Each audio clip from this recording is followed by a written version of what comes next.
Hi everyone, in this video I'm going to be working through an exam style question involving bearings. And as we'll be seeing, this question involves both the cosine rule and the sine rule and of course bearings. Now there are 4 questions we're going to answer here, so this video may be a bit long. But if ever you want to skip ahead to one specific question, I've added chapters to the timeline of this video so you can skip ahead if needs be. That being said, let's get started. We're told, starting from a point A, a ship sails at a bearing of 53 degrees for 80 kilometers and reaches point B. From point B, it then sails at a bearing of 165 degrees for 135 kilometers until it reaches point C. And the first thing we need to do is to draw the ship's trajectory. So for that, I'm going to move this question to the side and shrink it a little bit, like so.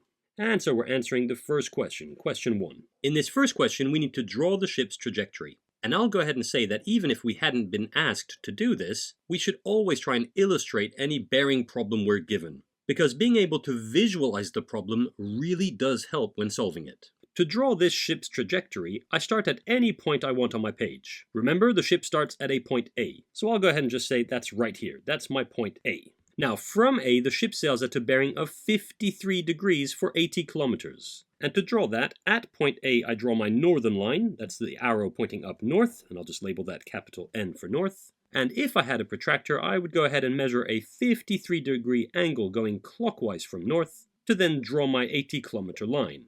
Now, in this case, I'll just go ahead and sketch that, so I'll say that 53 degrees is roughly this much. And so I'll draw a line looking something like this. There we go. Okay. So this angle here is 53 degrees, and the length of this line segment, well, I'll go ahead and say that that's 80 kilometers. And at the end of this line segment, I've reached point B. So I'll just label that, that's B there. Now, from point B, the ship then sails at a bearing of 165 degrees for 135 kilometers, and it then reaches point C. So to draw that, I place myself at point B and I draw my northern line again, something looking like this, pointing upwards, and I'll label that N again. And I now have to measure an angle clockwise from north going 165 degrees, so something roughly around that much really.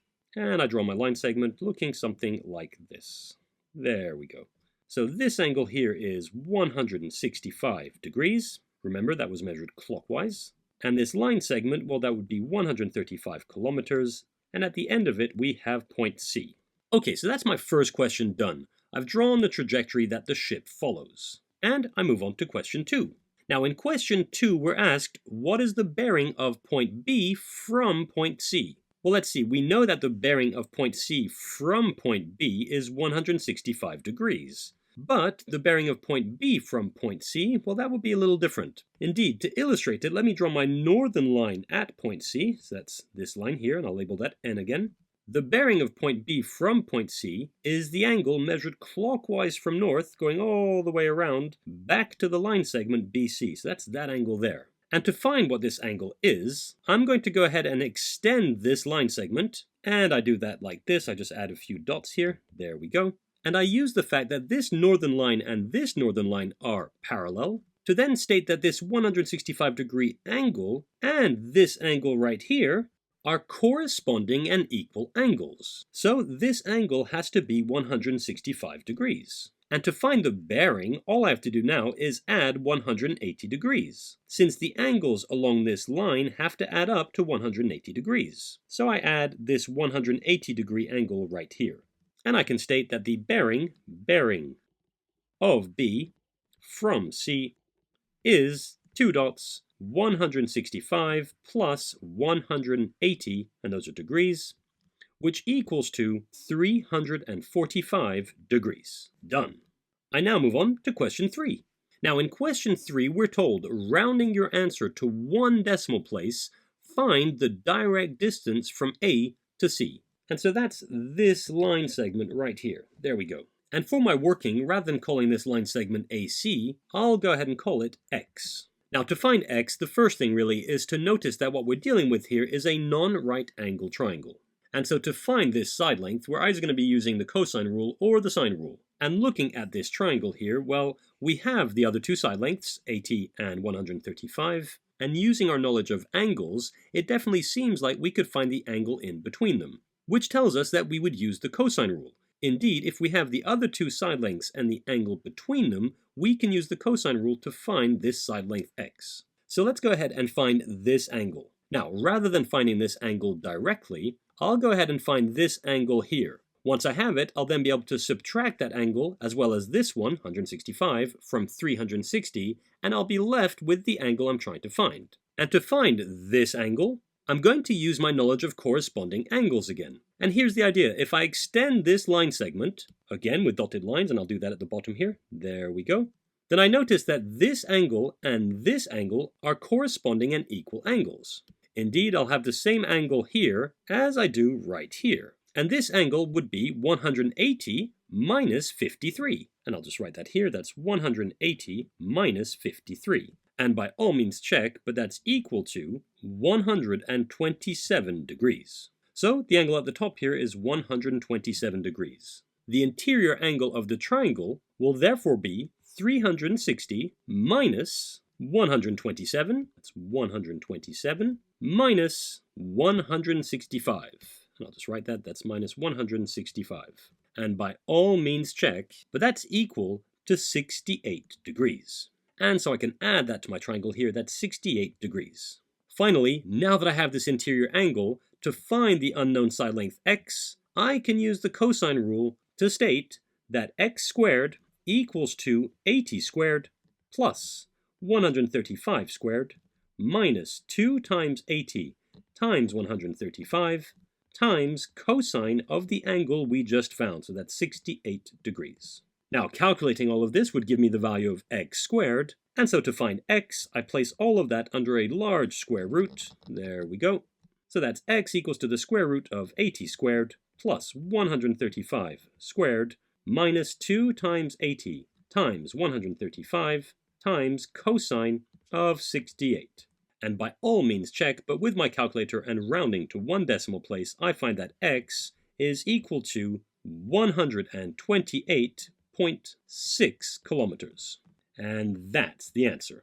And I move on to the fourth and final question. Now here we're asked, what bearing should the ship sail on to get back to A from C? In other words, if we're at point C, the question is asking us what bearing do we have to sail at to get back to point A. On my illustration here, that would correspond to this angle right there. Now to find the bearing of point A from point C, one way is to start by finding the bearing of point C from point A. And here's the idea. If I can find this interior angle at A, then the bearing of point C from point A would just be equal to 53 plus that interior angle. And to find this angle A, I can go ahead and use the sine rule. Indeed, I have the opposite side length, and I also have another pair of side length and its opposite angle. Since remember, we just found that x is equal to 128.6 kilometers.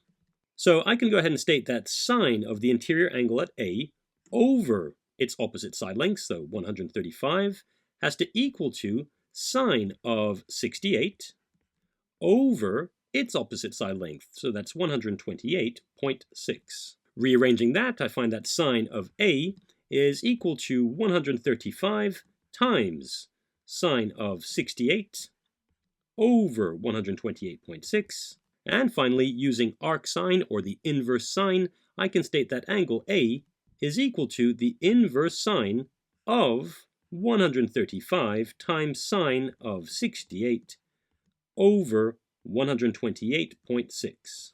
And just to be clear there, that's inverse sine. All we have to do is carefully plug this inside our calculators, and in doing so and rounding to one decimal place, I find that the angle at A is equal to 76.7 degrees. And so I can add that to my drawing here. That angle here is 76.7 degrees. Okay, now that we know this interior angle, we can state that the bearing of point C from point A is 53 plus 76.7. And if I write that on the side here, the bearing, two dots, I'll say C from A, is equal to 53 plus 76.7, which is 129.7 degrees. And I'll even try and add that angle to my diagram here. There we go. This angle is 129.7 degrees. Finally, to find the bearing of point A from point C, so I'll just write from C, and I'll write two dots. I'll make use of corresponding angles one last time, and I'll extend the line segment AC at the bottom here. And I'll do that over here with white dotted points, there we go. And to use corresponding angles once more, I know that this 129.7 degree angle will be the same as this angle right here. So I can even label that, that's 129.7 degrees. All I have to do to find the bearing of A from C now is add 180 degrees to that angle. So I'll just write plus 180 here. And so using this diagram to help me along the way, I can go ahead and state that the bearing of A from C is 129.7 plus 180. And that's equal to 309.7 degrees. And remembering that bearings are always written with 3 digits, I'd go ahead and state my final answer as 310 degrees. And that's the answer. And there we go. That's how we can answer this exam-style question involving bearings, the cosine rule, and the sine rule. And that's it for this tutorial.